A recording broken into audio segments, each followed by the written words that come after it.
আসসালামু আলাইকুম ওয়া রাহমাতুল্লাহি ওয়া বারাকাতুহু। আজকে আগের দিনের ক্লাসের সঙ্গে মিল রেখে আজকে অন্য সাবজেক্টের ব্যবহার করে আমরা আছে কন্টিনিউয়াসের যে ব্যবহার রানিং এর ব্যবহারটা আমরা শিখবো। আগের পর্বতে আপনারা দেখেছেন। আজকে আমরা দ্বিতীয় পর্ব নিয়ে আলোচনা করব। আজকের যে ওয়ার্ড নিয়ে আলোচনা হবে সেটা হচ্ছে ইজ। ইজকে নিয়ে আলোচনা, মানে ইজটা কার সঙ্গে ফিট হবে আর কি। ইজ একটা শব্দ যার সঙ্গে ফিট করে আমরা কথাকে রানিং করব, কথাকে রানিং। তো কারা কারা হতে পারে প্রশ্ন করার ক্ষেত্রে? সে, হি হতে পারে, সি হতে পারে, কারণ নাম হতে পারে, ছেলে হোক চাই মেয়ে হোক। এ ম্যান একজন মানুষ, অ্যান আর্মি একজন আর্মি। আমরা যে কেউ নিতে পারি, অর্থাৎ ইজ হি। এবার আমার এখানে একটা ভার্ব লাগবে, তার সঙ্গে আইনজি যুক্ত, অর্থাৎ গোয়িং, কামিং, সেটিং, ফিটিং যা আছে, ওয়াচিং, প্লেইং, এই ধরনের কথা। অর্থাৎ আর বাংলা মানেতে এই জায়গাটা একটা কয়হস্যি কি যুক্ত করতে হবে। অর্থাৎ ইজ হি মানে সে কি, ইজ হি মানে সে কি, একটা কয়হস্যি কি আসবে। তো ইজ হি ভার্ব নিয়ে আসেন, একটা প্লে ধরলেন, ইজ হি প্লে, তার সঙ্গে আমাকে আইএনজি যুক্ত করতে হবে, অর্থাৎ ইজ হি প্লেইং। তোর বাংলা মানেতে হবে ছি ছ ছের মধ্যে একটা ছে। তো ইজ হি প্লেইং মানে সে কি খেলছে, ইজ হি প্লেইং মানে সে কি খেলছে। ইজ হি প্লেইং ফুটবল মানে সে কি ফুটবল খেলছে। ইজ হি টিচিং মানে সে কি পড়াচ্ছে, ইজ হি টিচিং মানে সে কি পড়াচ্ছে। ইজ হি রিডিং মানে সে কি পড়ছে। ইজ হি রিডিং বেঙ্গলি, সে কি বাংলা পড়ছে। এই হি না বলে আমরা বলতে পারি সি। ইজ সি কুকিং মানে সে কি রান্না করছে। ছি হচ্ছে বাংলা শব্দের শেষে ছয়কারে ছে অর্থ প্রদান করবে, ছে। সে কি রান্না করছে, is she cooking, is she cooking. তোমার মা কি রান্না করছে, তাহলে হবে is your mother, is your mother. তোমার মা কি রান্না করছে, ইজ ইয়োর মাদার কুকিং, তোমার মা কি রান্না করছে। তোমার বাবা কি কাজ করছে, is your father doing the work, doing a work, কোনো কাজ করছে। তো এইভাবে আমরা ইজকে সামনে রেখে ইচ্ছে মতো বলতে পারি, কারণ নাম দিয়ে প্রশ্ন করতে পারি। ইজ কারণ নাম দিয়ে, যেমন ইজ রাহিম, রাহিম কি, ইজ রাহিম বলা মাত্র একটা রাহিম কি। তো ইজ রাহিম প্লেইং, রাহিম কি খেলছে। ইজ রাহিম স্পিকিং ইংলিশ, রাহিম কি ইংরেজি কথা বলছে। ইজ রাহিম স্পিকিং ইংলিশ বা স্পিকিং হিন্দি, রাহিম কি হিন্দি কথা বলছে। ইজ ফাতিমা কুকিং মানে ফাতিমা কি রান্না করছে। Is Fatima writing a story, Fatima কি একটা চিঠি লিখছে। ইজ ফাহিম রাইটিং আ বুক, ফাহিম কি একটা বই লিখছে, বা আ স্টোরি বুক একটা গল্পের বই লিখছে। অর্থাৎ কথার মধ্যে ছয়কারের ছে, ছি ছ ছে অর্থ প্রদান করার জন্য আমরা অ্যামিজারের অর্থর মধ্যে থেকে একটা শব্দ নিয়ে কথা বলবো, ইজ, যার সঙ্গে এই বক্সগুলোকে আমরা কথা বলতে পারি। এবারে is a man, a man মানে কি, এ মানে একজন, ম্যান মানে মানুষ। ইজ আ ম্যান একজন মানুষ কি, is a man coming, is a man coming একজন মানুষ কি আসছে, টু ইউ তোমার কাছে। Is a man coming to you একজন মানুষ কি তোমার কাছে আসছে। Is a man meeting you একজন মানুষ কি তোমার সঙ্গে সাক্ষাৎ করতে আসছে today. Is a man meeting you today, আজকে কি তোমার কাছে একজন মানুষ সাক্ষাৎ করতে আসছে। কয়হস্যি কি, কয়হস্যি কিটাকে মনে রাখবেন, বক্স পরে ইজ আগে, কয়হস্যি কি থাকবে, বক্স আগে ইজ পরে, কয়হস্যি কি থাকবে না। অর্থাৎ উত্তর দেওয়ার সময় আমাকে এই কথাটা কাজে লাগবে। অর্থাৎ এভাবে বলবো, হি ইজ কামিং, সে আসছে। এবার উত্তর, আগে ছিল সে কি আসছে, ইজ হি কামিং, সে কি আসছে। এখন আমরা বক্সকে আগে নিব, ইজকে পরে নেব। হি ইজ কামিং মানে সে আসছে। হি ইজ রানিং মানে সে দৌড়াচ্ছে। He is running in the field, সে মাঠে দৌড়াচ্ছে। He is playing football in the field, সে মাঠে ফুটবল খেলছে। উইথ হিজ ফ্রেন্ডস, তার বন্ধুদের সঙ্গে। কোথায়, ইন ইন্ডিয়া ভারতে, কাদের সঙ্গে, ভার্সেস অস্ট্রেলিয়া, হতে পারে কিনা এভাবে সে। তাহলে কি হচ্ছে বাক্যটা কতটা, হি is playing football with his friends or with his teammates versus বা এগেইনস্ট অস্ট্রেলিয়া, কাদের সঙ্গে খেলছে, বিরুদ্ধে, অস্ট্রেলিয়ার বিরুদ্ধে ভারতের প্লেয়াররা খেলছে। The player of India, players যদি বলে অনেকগুলো প্লেয়ার হয়ে যাবে, এখানে ইজের ব্যবহার আসবে না, তাই বলছি না। তো তার টিমমেটদের সঙ্গে সে খেলছে। এখানে আমরা হি শব্দ ব্যবহার করে কাজ করছি। সি মানে সে, সি এর পরে আমরা ইজ নিব, অর্থাৎ বক্স আগে ইজ পরে, এখানে ইজ আগে বক্স পরে, তখন আবার কি শব্দটা থাকবে, এখানে কিটা থাকবে না। অর্থাৎ সি ইজ কুকিং মানে সে রান্না করছে। শর্ট শর্ট শর্ট শর্ট করে জাস্ট আমাদের এই বক্সগুলো পূরণ করা কাজ। ধরেন আপনাকে একটা গেম খেলতে দিয়েছি, মানে মোবাইল হলে তো আমরা বেশি পছন্দ করি, এটাকে যদি আমরা মোবাইল আকারে নিয়ে আসতাম, এটাকে যদি শূন্যস্থান আকারে দিতাম, তাহলে আপনি গেমের মতো করে খেলতেন।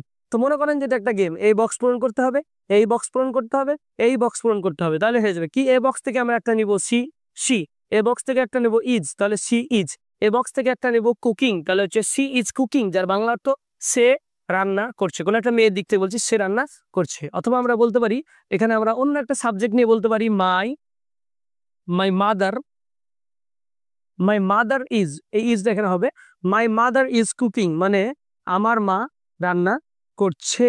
মাই মাদার ইজ কুকিং, আমার মা রান্না করছে। মাই সিস্টার ইজ সুইপিং, আমার বোন ঝাড়ু দিচ্ছে, অন দ্য ফ্লোর মানে মেঝেতে ঝাড়ু দিচ্ছে। My sister is sweeping on the floor, কি মেঝের ওপর কি করছে, ঝাড়ু দিচ্ছে। আর আমি কি করছি, মানে সে কি করছে, বা কোনো একজন, ইজ শব্দ যেহেতু আজকের আমাদের টার্গেটের শব্দ ইজ, ইজকে ঠিক রাখতে হবে। ইজকে ঠিক রাখার জন্য এই ধরনের বিষয় আমাকে খেয়াল করতে হবে। A police, a police is running, একজন পুলিশ দৌড়াচ্ছে, কার পিছন পিছন, দেখা গেল কোনো অভিযুক্ত আসামিদের পিছন পিছনে দৌড়াচ্ছে, বা কোন একজন মানুষের পিছনে পড়াচ্ছে। তাহলে আ পুলিশ, এ একজন police, A police is running after a man, একজন মানুষের পিছনে দৌড়াচ্ছে। আ police is coming two Baharampur, একজন পুলিশ বহরমপুরে আসছেন। অ্যান আইপিএস অফিসার, একজন IPS officer is coming to hour police station, to our district, আমাদের থানায়, আমাদের জেলায় আসছেন। এ পুলিশ, এ ফার্মার, একজন চাষি, এ ফার্মার ইজ ফার্মিং, একজন চাষি চাষ করছে, তাই না?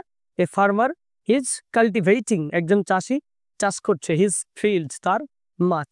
এ, এখানে এ ব্যবহার করা মানে একজন, আর একজনের জন্য কিন্তু আমি ইজটা ইউজ করতে পারবো, তা নাহলে পারবো না। So a writer is writing a story, একজন রাইটার একটা চিঠি লিখছে। A teacher is teaching English, একজন শিক্ষক ইংরেজি পড়াচ্ছেন। A teacher is teaching, a writer is writing, a player is playing, মানে আমি দুটো প্লেয়ারও নিচ্ছি, প্লেয়িংও নিচ্ছি। এ প্লেয়ার, একজন প্লেয়ার ইজ প্লেয়িং ক্রিকেট, একজন প্লেয়ার ক্রিকেট খেলছে। ঠিক আছে। অ্যান ইঞ্জিনিয়ার, একজন engineer, an engineer is instructing, একজন কি হচ্ছে, ইঞ্জিনিয়ার ইনস্ট্রাকশন দিচ্ছে, দিক নির্দেশনা দিচ্ছে, for making a high building, use large building, একটা বড় বিল্ডিং তৈরি করার জন্য একটা কি ইনস্ট্রাক্ট করছে, তাই না? ইনস্ট্রাক্টিং, সে কি করছে, ইনস্ট্রাক্ট করছে। অথবা an engineer is coming to our house to instruct us, আমাদেরকে দেখানোর জন্য, কিভাবে নির্দেশনা দিতে, কিভাবে কাজটা করতে হবে, how to make the building very well, সুন্দর করে বিল্ডিংটা বানানো যায়, সে ব্যাপারে একজন আসছেন। একজন কে আসছেন, অ্যান ইঞ্জিনিয়ার ইজ কামিং, একজন ইঞ্জিনিয়ার আসছেন। আসছে না বলে আমরা কিন্তু লেনদেন করতে পারি, কোনো অসুবিধা নাই। তারপরে আমরা দা শব্দ ব্যবহার করে কথা বলছি, দ্য টিচার, দ্য টিচার মানে শিক্ষকটি, বাংলা অর্থটা হবে শিক্ষকটি। The teacher is teaching, teaching মানে শিক্ষকটি শেখাচ্ছেন, পড়াচ্ছেন। উই, তারপরে কি, তারপর আমি বলছি দ্য প্লেয়ার ইজ প্লেয়িং, প্লেয়ারটা খেলছেন। প্লেয়ার মানে যে খেলবে শুধু তা নয়। The player is sleeping in the field, মাঠে ঘুমাচ্ছে, হতেই পারে রেস্টিং করছে। The player is doing rest, মানে প্লেয়ারটা রেস্ট করছে। After some Times he will play, কিছুক্ষণ পরে সে খেলবে। তো এই ব্যাপার আমাদের সোজা সাপটা কথা। ইজ সামনে, বক্স পরে, অর্থাৎ সাবজেক্টগুলি যখন পরে থাকবে, আইনজি যুক্ত করব, তখন কয় হচ্ছে কি যুক্ত করে আমাদেরকে প্রশ্ন তৈরি করতে হবে। আর যখন আগেই এই বক্স অর্থাৎ সাবজেক্টের বক্স নিব, অ্যামিজারের মধ্যে থেকে ইজ নিব, আর ভার্বের সঙ্গে আইএনজি নিব, তখন ছি ছ আছে ব্যবহার করে তার বাংলায় অনুবাদে আমরা এটাকে সোজা করতে পারবো, অর্থাৎ এটা পজিটিভ সেন্টেন্স বানাতে পারবো, অর্থাৎ হ্যাঁ বাচক শব্দ এখানে বানাতে পারবো। এখানে আমরা একটা কথা বলাই থেকে যাই, সেটা হচ্ছে আমরা নটের ইউজটা, নটের ইউজটা এটাকে আমরা বলতে পারি, ইজকে একটু ছোটোর মধ্যে বলে দিই। ইজ এর সঙ্গে যখন নট লাগায় তখন হয় ইজেন্ট। এই ইজ না বলে যখন ইজেন্ট বলবো তখন আসছে না। ইজেন্ট হি কামিং, সে কি আসছে না। ইজেন্ট হি প্লেইং, সে কি খেলছে না। ইজেন্ট হি টিচিং, সে কি দৌড়াচ্ছে না।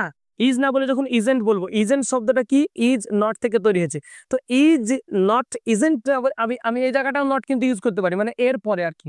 এইভাবে ইজ হি নট প্লেইং, সে কি খেলছে না, এটার ব্যবহারটা কিন্তু স্পোকেন ইংলিশের ক্ষেত্রে খুব বেশি দেখা যাচ্ছে না, এইটাই বেশি ইউজ হয়। ইজেন্ট হি কামিং, সে কি আসছে না, ইজেন্ট হি গোয়িং, সে কি যাচ্ছে না, ইজেন্ট সি কুকিং, সে কি রান্না করছে না, isn't your father doing the work, তোমার বাবা কি কাজটা করছে না, ইজেন্ট। আর যখন আমরা উত্তর বলবো তখনও কিন্তু হি ইজ না বলে আমরা যখন ইজেন্ট বলবো তখন আমাদের এটা নেগেটিভ হয়ে যাবে, অর্থাৎ বাক্যটা না না করবে। হি ইজেন্ট কামিং, সে আসছে না, হি ইজেন্ট রানিং, সে দৌড়াচ্ছে না, হি ইজেন্ট রাইটিং, সে লিখছে না, হি ইজেন্ট গিভিং, সে দিচ্ছে না, হি ইজেন্ট হেল্পিং মি, সে আমাকে সাহায্য করছে না।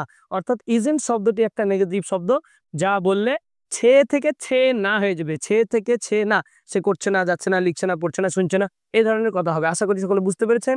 এই টপিকটার উপরে আমরা আরো বেশি বেশি করে ভার্ব ইউজ করে, অর্থাৎ প্রচুর পরিমাণে ক্রিয়া ভার্বসের ইউজ করে, অর্থাৎ ভার্বের ভি ওয়ান প্লাস আইএনজি ব্যবহার করে করে অত্যন্ত বেশি বেশি সেন্টেন্স বাড়িতে বানাবো। এটা আপনাদের কাজ। আমার কাজটা আমি এখান থেকে শেষ করলাম, আপনার কাজটা এখান থেকে শুরু হলো। মানে আপনার এখন একদিনও লাগতে পারে, 2 দিন, 5 দিন, 10 দিন, ইচ্ছে মতো আপনাকে প্র্যাকটিস করতে হতে পারে, কারণ আপনার প্র্যাকটিসের অভাব, আপনাকে you have lack of practice. তো প্র্যাকটিসের অভাব আপনার যেহেতু আছে, সো আপনাকে you have to practice daily. Practice makes a man perfect. যদি ইফ ইউ প্র্যাকটিস, আপনি যদি রুলসের মধ্যে উইথ রুলস যদি কাজ করেন তাহলে আপনার প্র্যাকটিসটা অবশ্যই ভালো হবে। যাই হোক, ক্লাসটি এখান থেকে করলাম। পরবর্তী ক্লাসে আবার কোনো একটা ভালো টপিক নিয়ে আলোচনা হবে ইনশাল্লাহ। আসসালামু আলাইকুম ওয়া রাহমাতুল্লাহ।